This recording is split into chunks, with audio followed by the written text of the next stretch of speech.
song. Wood, Yeah, would. Alice in Chains. What a great song. I don't know if anybody remembers the movie Singles from the early 90s.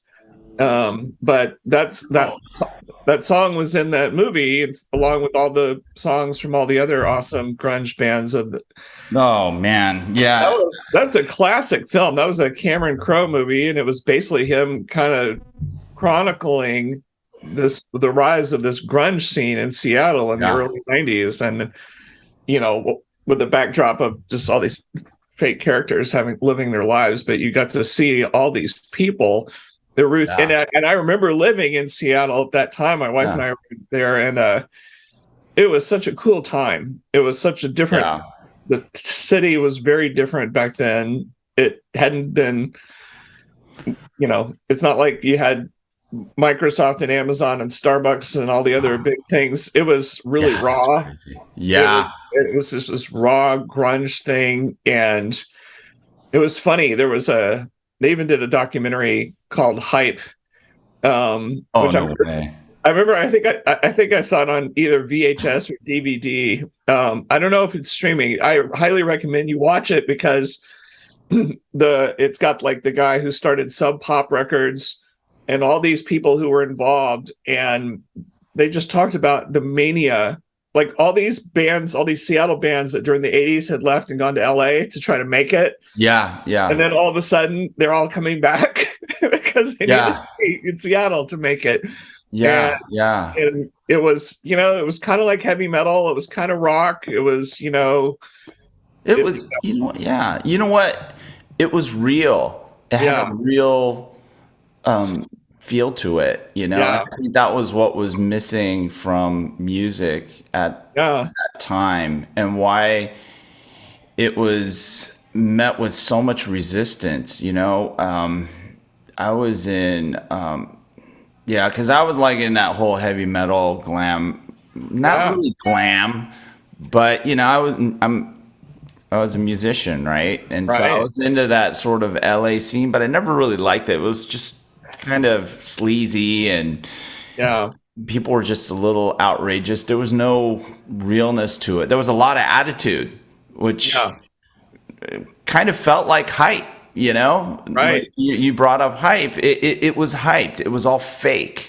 Yeah. Nothing And the real thing, about it, I mean, yeah, the what's thing real is, about a bunch of dudes with teased hair, gigantic right, hair, walking around in like friggin' spandex? right, There's right. nothing real about that, That's like friggin' Yeah, Dungeons and Dragons, like Lord of the Rings type yeah. You're semi right. pseudo fantasy stuff.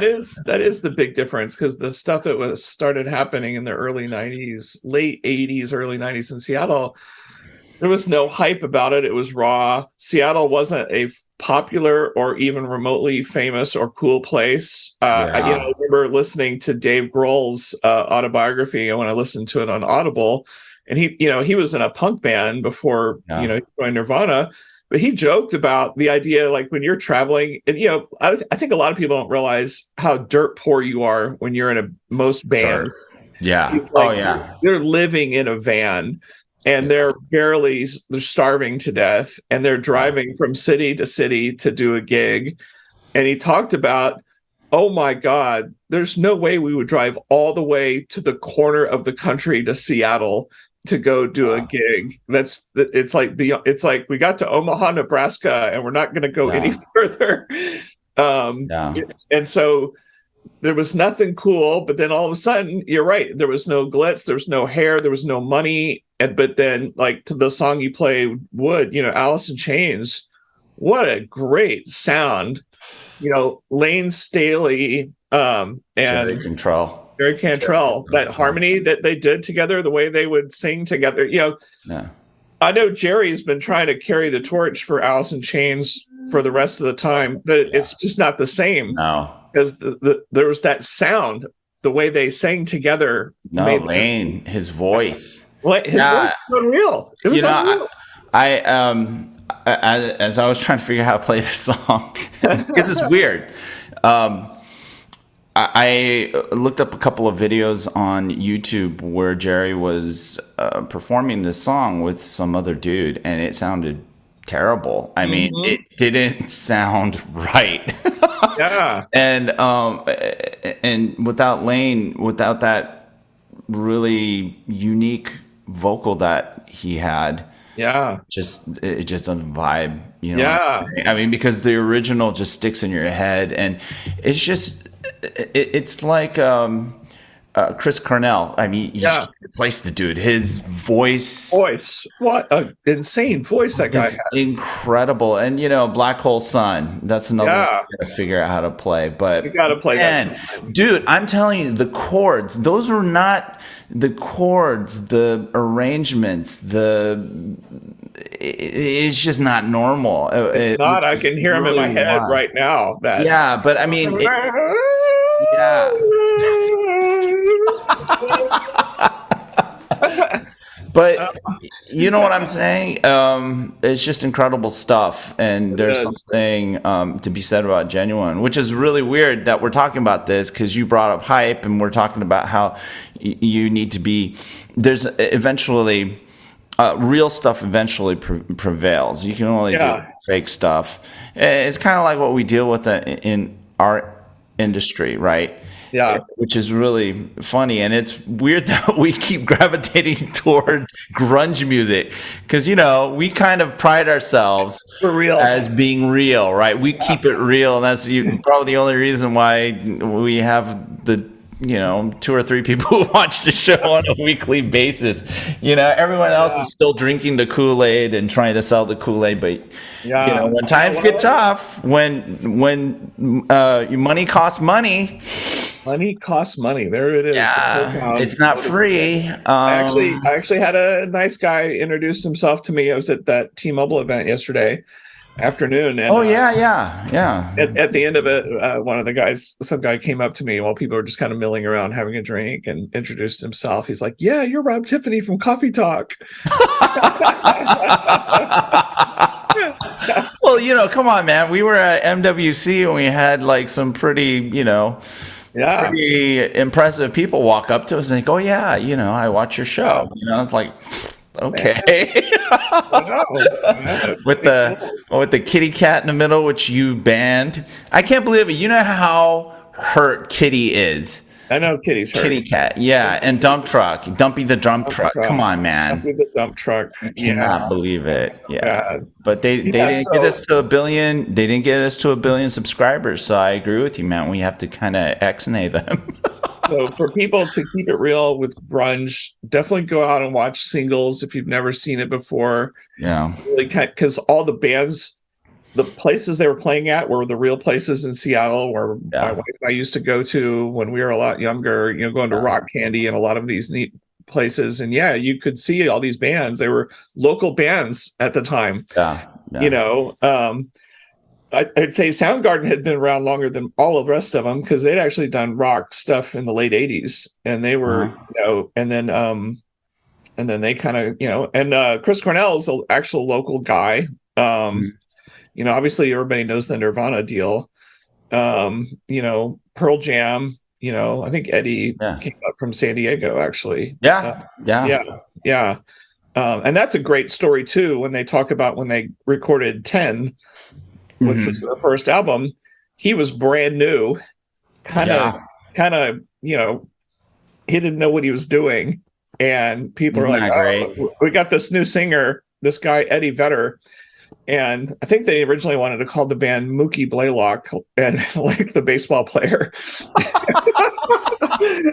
That is the coolest name in the world, though. You have to admit. Yeah, and so they were all like, yeah, I don't know if this Eddie Vedder guy's gonna make it, whatever. But he had this voice that's Yeah. amazing, Yeah. gosh. But I do think Chris Cornell had the best voice out of all of them. He could those Oh high notes, the man. way he could sing. I hadn't seen a guy be able to sing like that and sing that high since probably C. Perry from Journey. Oh yeah. Had a voice like that, just Yeah. amazing.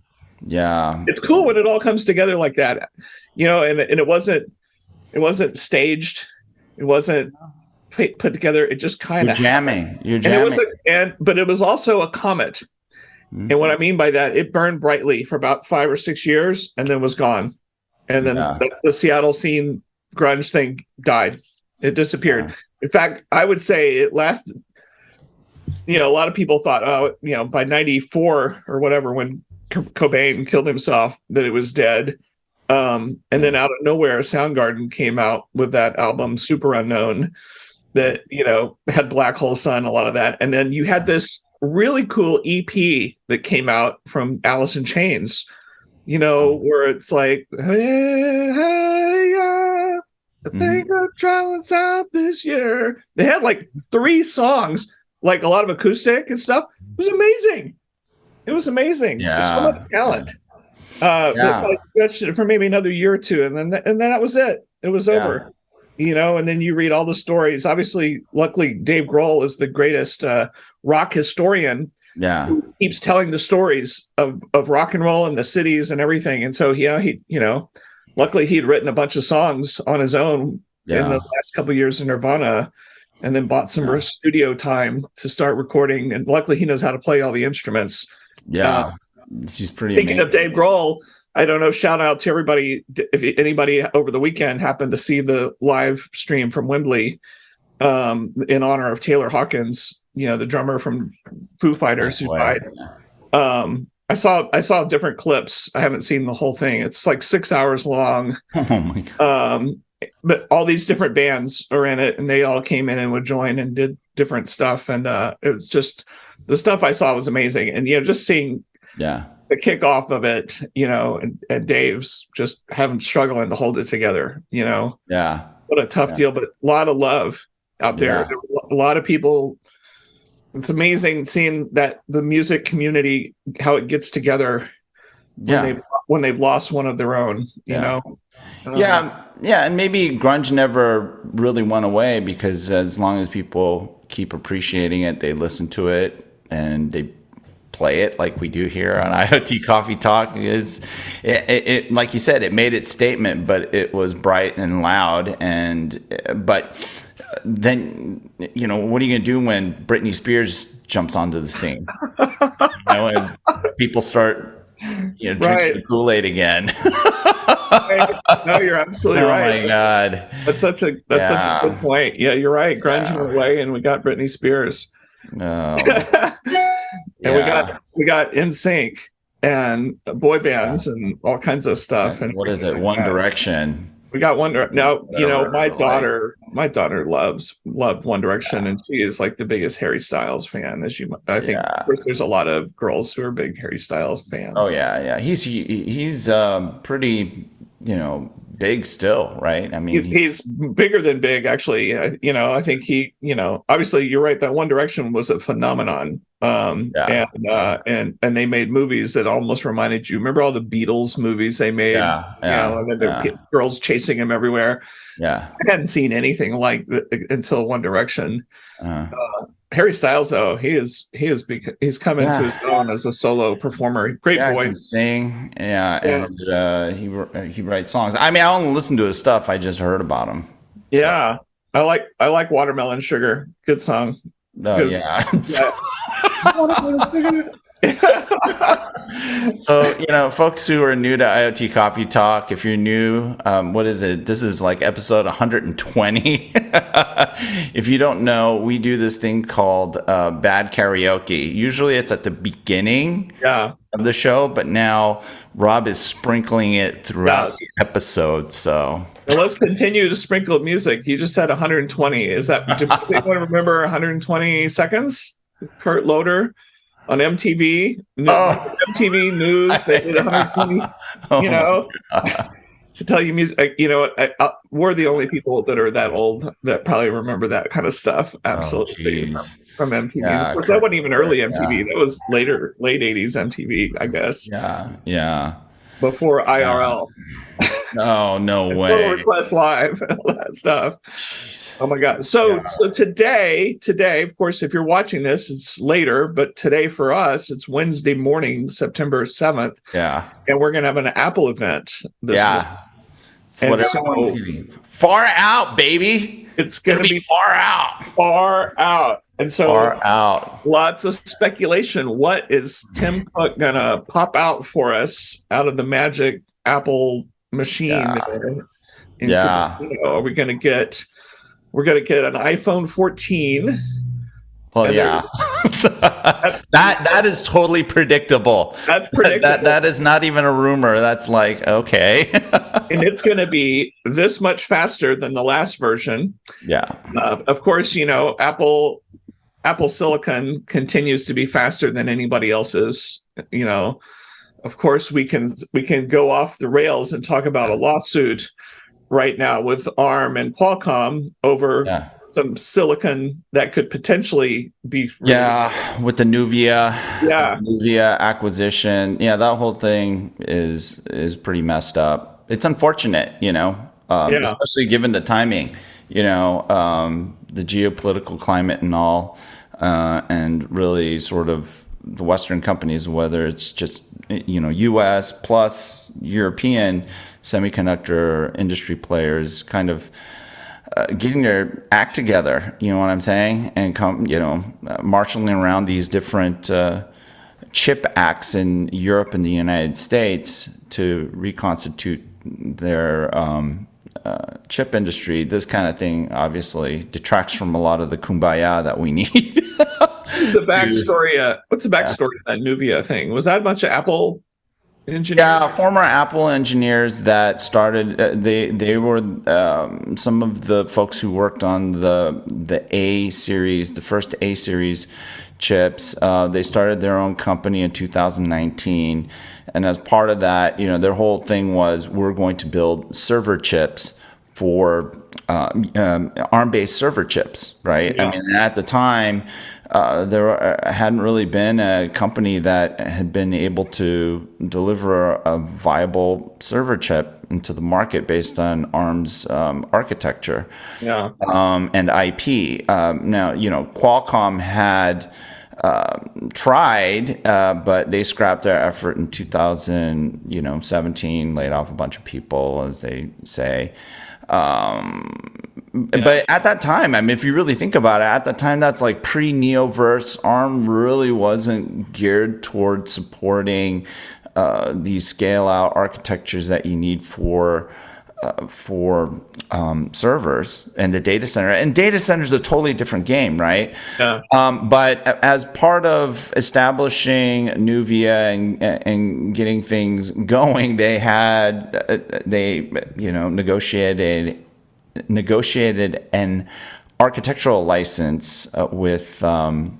Yeah. So what that does is it allows you to basically from the ground up design a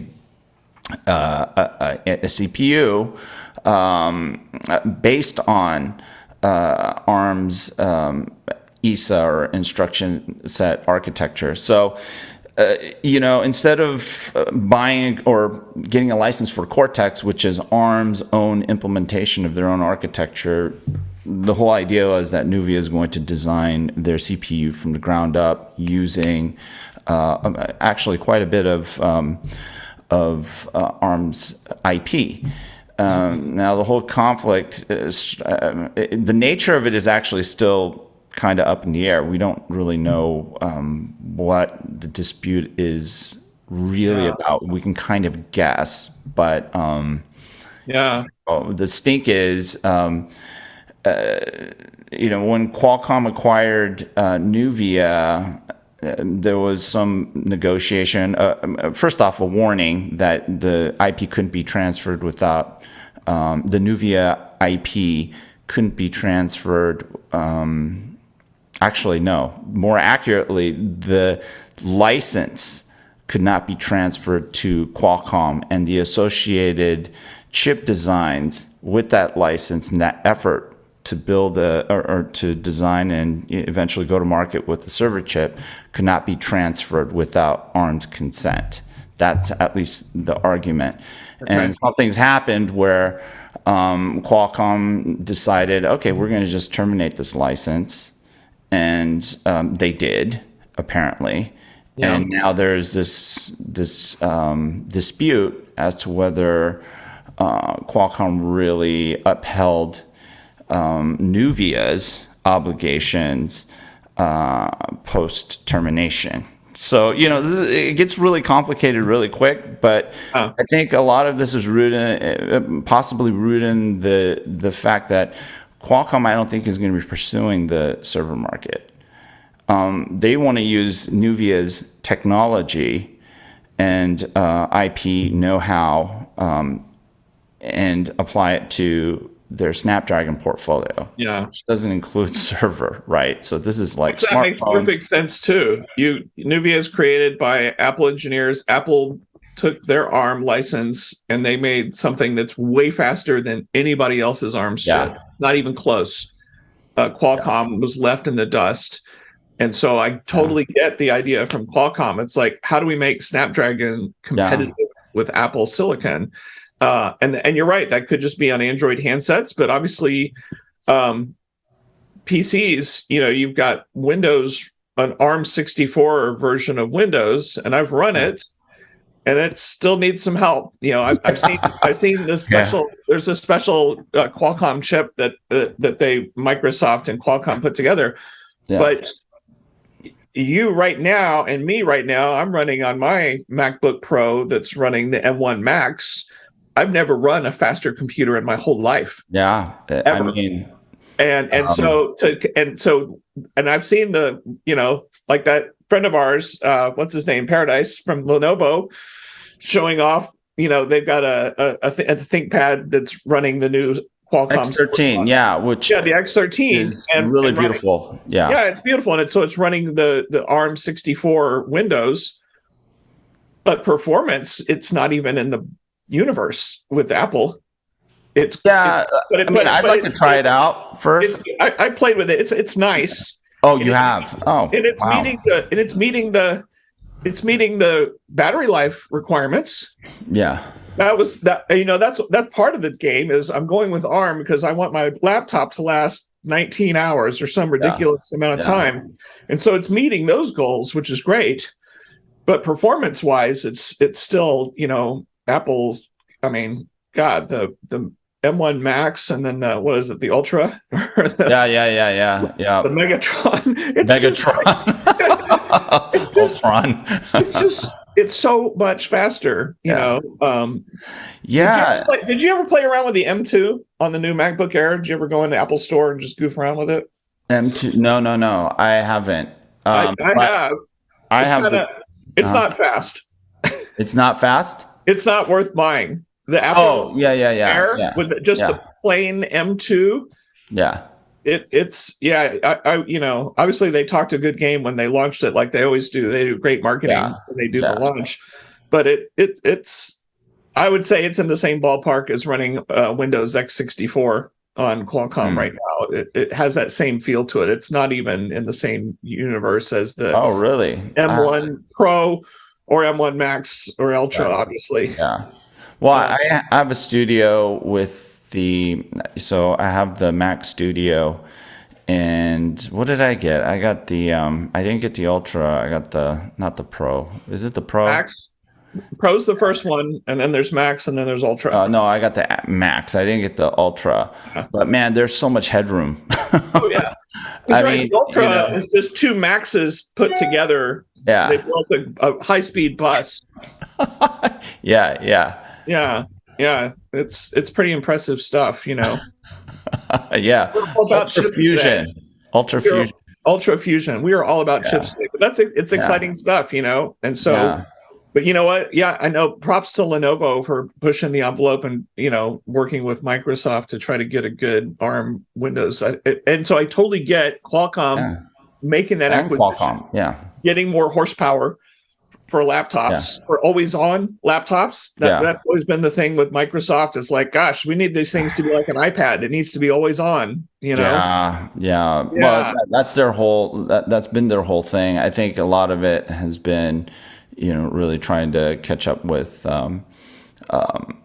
Apple, which they have in a lot of respects as far as battery life goes. I mean, surprisingly, a lot of people like to give Intel a lot of crap for being generations behind their manufacturing, but when you look at the systems that they put out, they're still pretty performant. I mean, Yeah. they can perform, and I think that's a little bit of it's a bit of a hyperbole to say that they have been left in the dust. I mean, there's definitely areas where they aren't where they should be, but it doesn't mean at a system level their OEM partners can't deliver, pretty solid offerings in the market. And so, it's one thing to say, hey, look, they're not up to snuff. It's another to say that they're so behind that they'll never catch up, when in fact it's like, well, the system, at a system level, stuff seems to be working pretty well.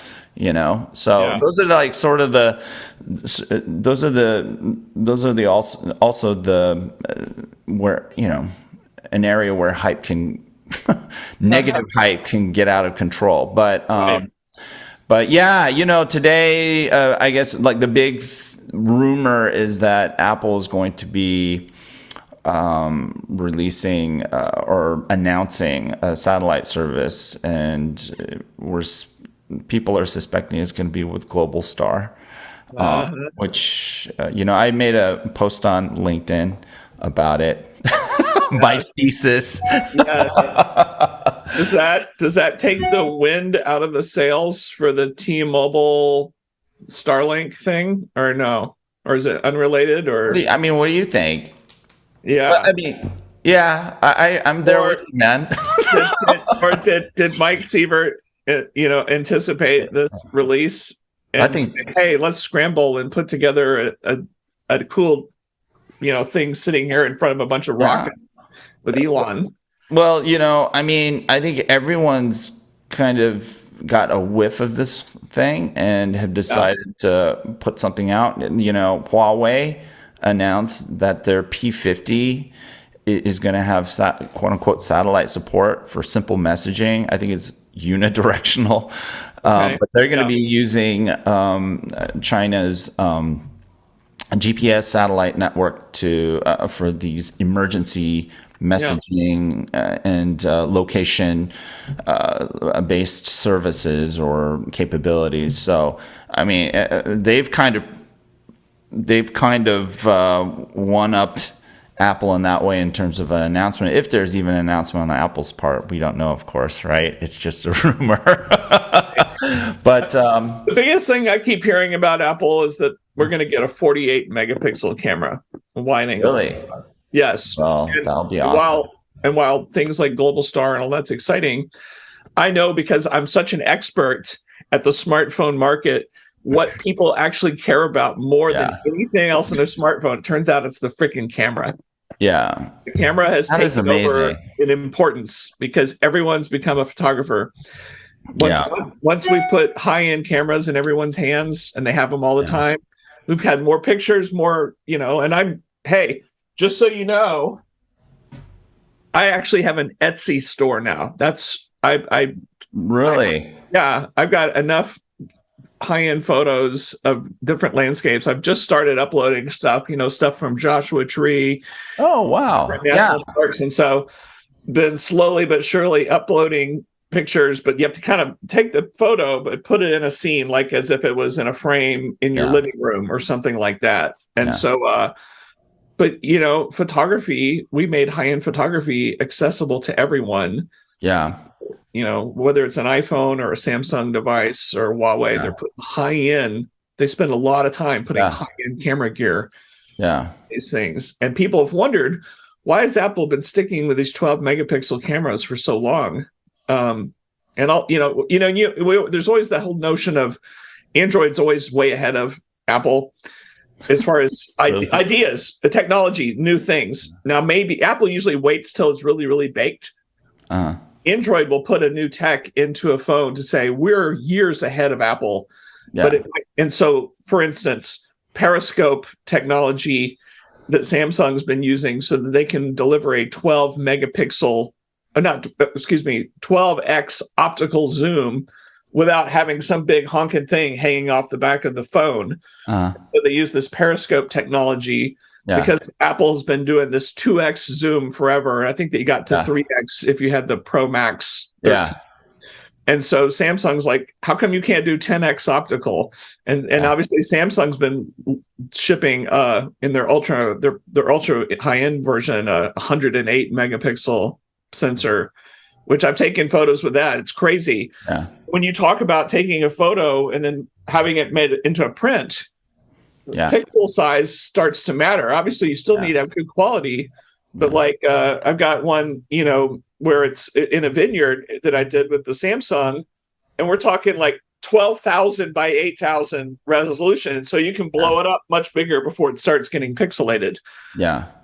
And I know there's rumors that Samsung is they've been playing around with a 200 megapixel sensor, and they've been showing stuff off on one of the sides of the buildings in Seoul.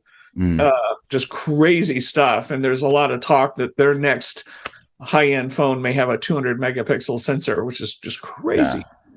Yeah. The way that I've always looked at Apple design and engineering is that they try to find a fine balance. So, megapixel density is one thing, right? It's only one of many factors from a technical perspective in getting quality photos. Then there's the whole software aspect, this whole compositional photography.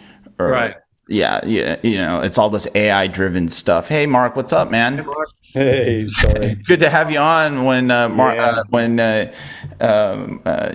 Rob is just about to jump off. But we're talking about Apple and their design principles. So I think what you've noticed over time is Apple has been able to squeeze out a lot out of what looks like under-spec'd hardware, and so they have either been one step above or one step behind, depending on time of year and release cycle of products. But they have never really been behind. And when you look at the design philosophies, they are very different across all the OEMs. They try to approach the problem in different ways, and they also prioritize what is good in different ways, right? And so that's how I think Apple has just sort of this. I do think they have a more balanced approach to things, because I think they're just more aware of the technologies and what's possible. But compared with who? Like Xiaomi, Samsung, or Huawei. I mean, Huawei's cameras are awesome. Yeah, I mean, so you compare like this American mindset with maybe more Asian, mindset. Yeah, But probably they are completely different, right? Or I wouldn't say antagonic, but yeah. I mean, Samsung gets great results, but they can also be a little bit outrageous. You know what I'm saying? In their approach but it works. It works, but it's hard to say that it ultimately is better. Do you know what I'm saying? It's just different. Anyway. Yeah. Sorry, Rob, go ahead. No, it's so. Why are you guys jumping on so late? Because you shifted it. I thought it was tomorrow. I know. You know what I love? How you guys get pissed off when. I know. It's Rob's fault. I'm gonna fly to Texas tomorrow. Oh my God. Yeah, we were just talking about like the Apple thing, that's gonna their event today. Oh, we'll get a new A chip that'll be this much faster. We'll get hopefully a 48 megapixel wide angle camera. So lots of love. They'll probably talk about bigger pixels for better night quality shots. I'm not sure what else we'll get. No, we get the satellite thing, which, what? Honestly, I think there's a lot of focus on the satellite comms bit, whether it's messaging or what have you. But what people aren't picking up on, I know this because I've read a lot of articles about this stuff on the speculative front anyways, is if you really look at what they've done with the Apple Watch and a lot of the stuff that they've now applied to iOS, the messaging experience off of very, limited constrained connectivity is going to be likely much more compelling than people imagine. They've been, and I think that's a huge advantage that Apple is going to have if they're going into this game of connecting people from nowhere. You know what I'm saying? Things like, what's this function on Apple Watch? They have this thing called what is it? Walkie-talkie, for instance. That's like the walkie-talkies we used to have when we were children. Yeah. And it's asynchronous communications, very small footprint in terms of data. Yeah. But really, isn't that the same thing that Sprint did with push to talk? Yeah. Oh, you mean that Nextel did with push to talk? Yeah. You remember they had full on damn commercials about it, right? You know, like hey, they'd found a great niche. Construction workers, a whole lot of people were really using that push to talk, and it was a hit. I remember I was at a company where they gave everybody Nextel phones. Yeah, it's made by Motorola. And they were cool. And that push to talk, you could just instantly, hey, how's it going, Bill? And you'd be like, what the hell? And they already have it on this thing. What? And it's weird. Yeah, I mean, it's called walkie-talkie, and they've had it for 4 years. But you and need they have a bunch of other connection stuff with your mobile phone, right? Yeah, but if you, but my point is is that they'll probably migrate that function over to iOS, and then it will support these any device, any capabilities. For the we should be getting a new Apple Watch launched today as well, right?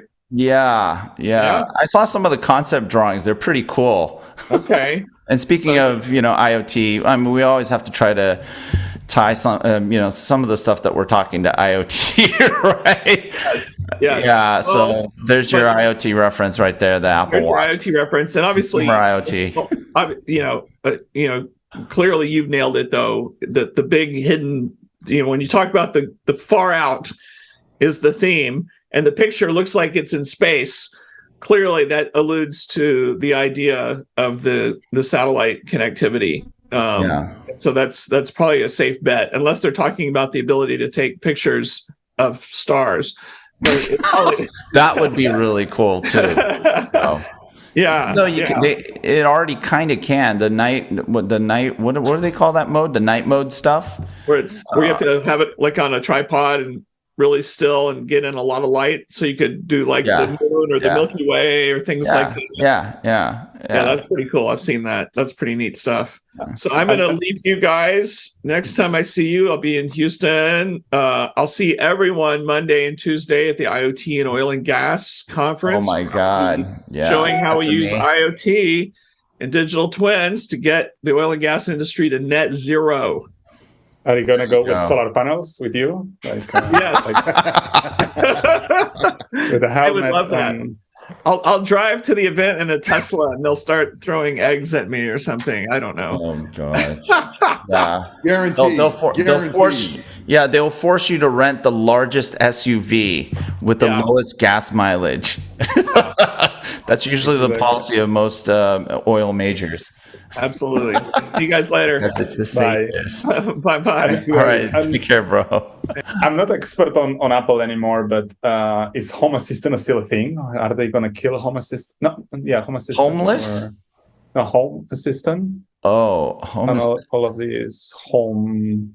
They try to create a framework to connect multiple devices. The smart home. There's smart homes. The smart home initiative. Yeah. Well, they have their kind of leading thread, and now it's going to call Matter, right? And Matter, yeah. Well, they're kind of interrelated, right? And they're kind of because I mean, it's that whole smart home interoperability stuff, right? Which, I mean, I don't think that Apple really needs to go as far as trying to be everything for everyone. Do you know what I'm saying? From a device perspective, their whole certification program, all that stuff that any device maker needs to do to make themselves sort of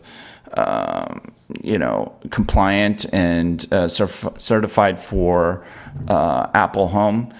I think that's just it's a good process. It's it's good to know that a particular device company has gone through the hurdles of becoming certified and a trusted device maker. Now, but how long are you trusted? Yeah, that's a good question. But you know how if Apple need does the what they do hardware. with the App Store, But you need to put a chip on the hardware. So this is how they trust you. are you asking or are you saying? Yeah. No, Apple force you to put the chip on the hardware. As a trust zone? That's what the hell? No, right. But I think that's the whole certification process too, is becoming a certified device partner. You have to get vetted technically, right? You have to. But but I know what you're saying, like in terms of provenance, right? In terms of but also it's like, if you're really doing that and you really are, well, of course we're talking about Apple, so we're definitely not talking open. But if you're really going to do something and it's going to be adopted for smart home solutions, applications, whatever it is, then you want to be cross-platform, which means interoperability across platforms. And if they're going to force you to put a chip in it, then they should absorb that cost, as well as their governance, provenance, and overarching security measures should take care of firmware updates and everything else. You can't just say, "Oh, you're in the store." The governance and everything is predicated by the store and the policies associated with that. Yeah, it's like who do you serve? This guy thinks too much. Apple. That's why interoperability is always a challenge, right? But the weird thing is there a lot of what you're looking at with Thread in particular is an extension of it's sort of this open treatment of a lot of the Apple home frameworks, which is interesting, whether it's from a security perspective or from secure updates, so and the protocol, that whole framework, a lot of it is based on Apple stuff.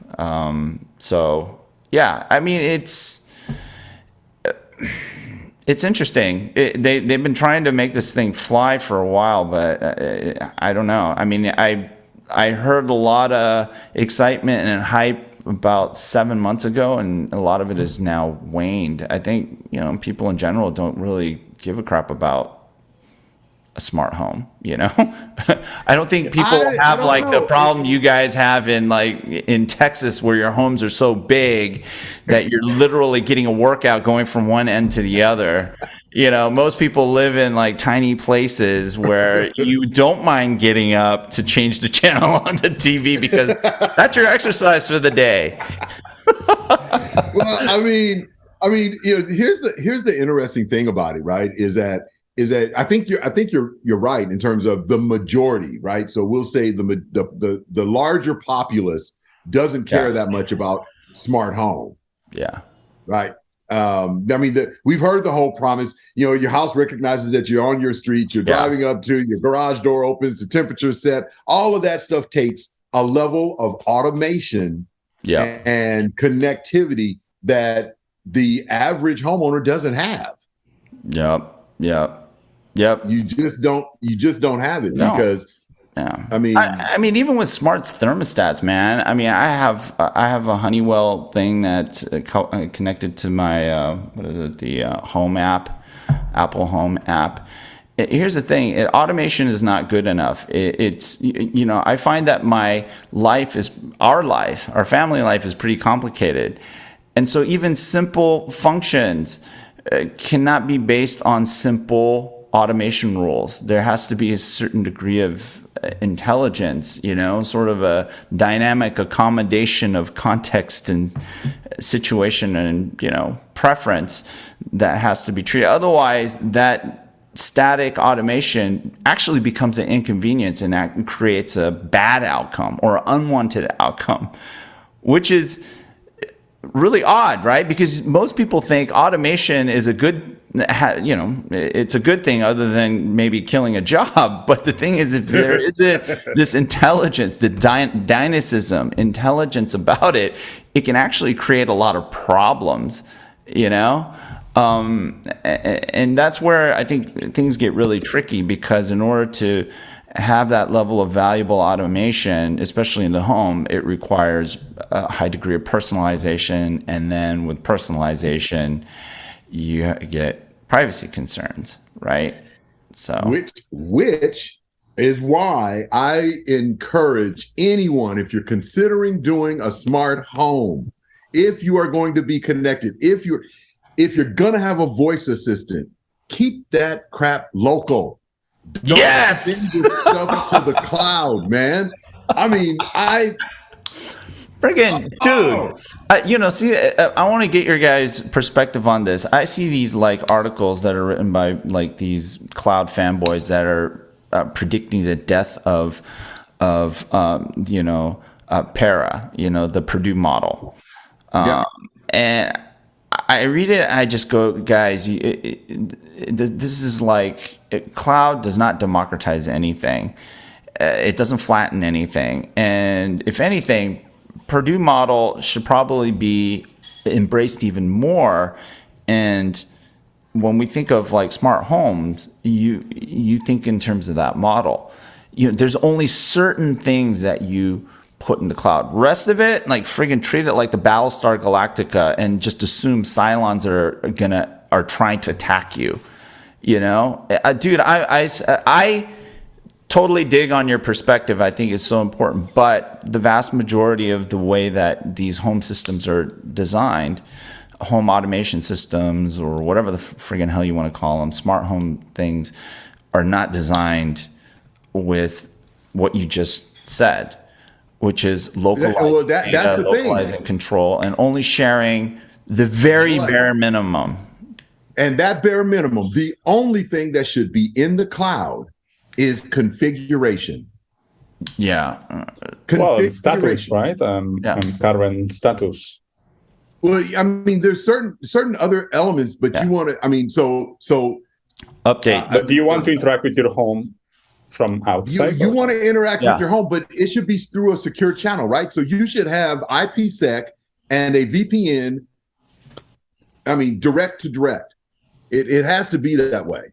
It depends on the routers. It's really hard to do it this way. To do a direct connection to a device inside another network. So it's easier to do it through a cloud. Well, that's because for me, at least, the way that I think about it, understanding the cloud is a big deal. Most people are not going to go to the level of, well, wait a minute, how are my handoffs being dealt with? Yeah. And things like that, right? They don't understand when you say IPsec, when you say IPv6, when you say these other things, we're down at a layer of technical understanding that the average household owner or house owner doesn't have. So I look, AWS, I'm not using Alexa. I'm not going to do it.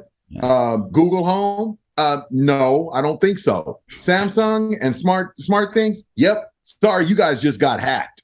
Nope, not happening there. So I mean, there is but one voice assistant that has all of the programmability that I know of that literally does keep your stuff local. Yeah. And you have to open the port for them to access anything. You have to go in and open that port. And that is Josh AI. Yeah, it's edge computing, right? You can do a lot of things in the edge. So actually, there are a lot of open source voice assistants. Yeah, I have a couple of colleagues who are working on that. But it works look at pretty Josh well. AI. I would love to hear what you guys think. Take a look at Josh AI. I will. Take a look at their interoperability. Take a look at, I mean, they don't care what device it is. They don't care who the manufacturer is. And they go through and they independently certify. Really interesting. Okay. You haven't heard of these guys. Yeah, most people haven't. Cool. Yeah. I'll check them out. But, to your point, Marc, man, yeah, it's hard. But the reason why we get into so many problems where security breaches all of a sudden create a lot of visibility to the problem of an architecture implementation is when you take the easy route. That it's hard, but there's easy avenues. You build it's not lazy. Right it's thing. More convenient, right? For the companies, it's lazy. They have historical data. They can retrain the machine learning models. They can sell that data, so it's easier. It's more convenient. It's not. It's the easiest and the most convenient. Yeah, and then they can resort to a freemium model. They know that if they get hacked and they compromise your data, you can't really go after them because they'll just go bankrupt. And, now that I think about it, back in 2000, what is it? 2000, it was a 2013? No, it was 2016 where there was this whole wearable craze. Remember that? Yeah, and that was really when the home automation, everyone was like predicting home automation and the smart home is going to go ballistic or more. Think about exponential and then fall. It's a parabola. It went up and then went straight down. Actually, with Google acquiring Nest, that was like insane, right? They just sold Motorola. No, if I'm not wrong. And with the money that they got, they just acquired Nest. Yeah. It was 25 billion or something like that acquisition. They were the first ones to throw Thread out there, right? Yeah. Who? Nest or Google?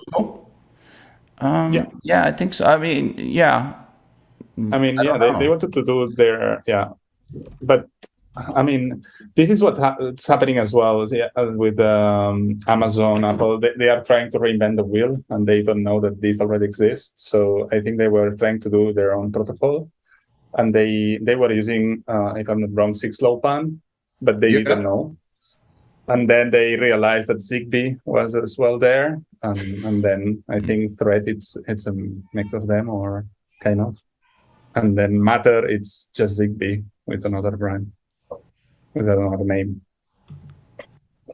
So similar to what Amazon did with Sidewalk, right? It's LoRa or LoRa. Yeah, Apple's on here. I mean, it doesn't say who started it. Maybe Google did. I think Google did. I think they started it. But I would just be surprised that Apple would join anything that Google started. Well, Google threw it out as open source as a unified method of connecting devices and getting messages. Yeah, just come here, everyone. This is open. Just come, and nobody was going there, right? And no one was going. And now, but basically, because tons of other similar protocols already exist in the market. So why these guys are inventing something new? It was like the 14th new protocol in the same space, no? But like this. What's funny is if you talk to anyone that is actually building a smart home or they're doing smart things in their home, and not the Samsung brand, but they're likely to have wired connections. Yeah, this is what's the name of the old type of technology at home? The domotics. BPL. Yeah, the domotics was a wired technology with a proprietary technology. Yeah. So the change of the connected home was just to get rid of the wires and the proprietary protocols and start using open protocols with wireless if possible, right? Yep. But now you're looking at it, and I know everything in my home is hardwired. Everything. Really? I mean, the entire camera system hardwired. Yeah. All of so there's WAPs I have all scattered all throughout the house, but that is purely for your handheld devices. I'm not the shades hardwired, the lights hardwired, the fans hardwired. Everything is hardwired. But you can talk with them from a mobile application or not? Yes. Or you have the remote control problem. You have tons of remote controls for each plan. I have one. That's the thing about it, is that so I have Josh AI, and it's through that user interface. Oh, really? Done. Yes. Wow. Gotta check that out, man. Dude, we should do like an episode entirely dedicated to how Bill set up his home network and automation stuff, man.